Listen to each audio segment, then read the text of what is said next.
ಸಂದೇಶ ಜಾತ್ಯತೀತತೆ ಯಾವುದೇ ಜಾತಿ, ಮತ ಅಥವಾ ಪ್ರದೇಶಕ್ಕೆ ಸೀಮಿತವಾಗದ ವಿಶ್ವಮಾನವ ಸಂದೇಶಗಳನ್ನು ಸಾರಿದರು. ಸಮಾಜ ಸುಧಾರಣೆ, ಸಮಾಜದಲ್ಲಿನ ಜಾತಿಗಳ ವ್ಯತ್ಯಾಸ ಮತ್ತು ಅಸಮಾನತೆಗಳ ವಿರುದ್ಧ ಸಮರ ಸಾರಿದರು.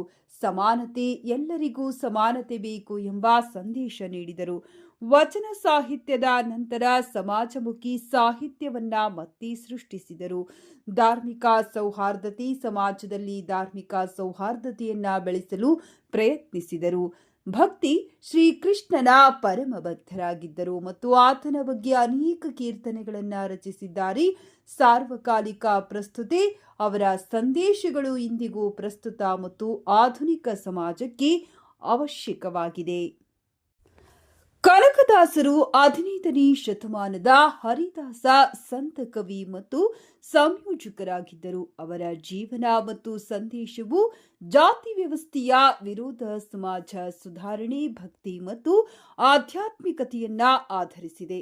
ಅವರ ಸಂದೇಶವು ಎಲ್ಲರಿಗೂ ಸಮಾನತೆಯನ್ನ ಸಾರುತ್ತದೆ. ಇದಕ್ಕಾಗಿ ಅವರು ತಮ್ಮ ಕೀರ್ತನೆ ಮತ್ತು ಊಹಾಭೋಗಗಳ ಮೂಲಕ ಸಮಾಜಕ್ಕೆ ಸ್ಫೂರ್ತಿ ನೀಡಿದರು.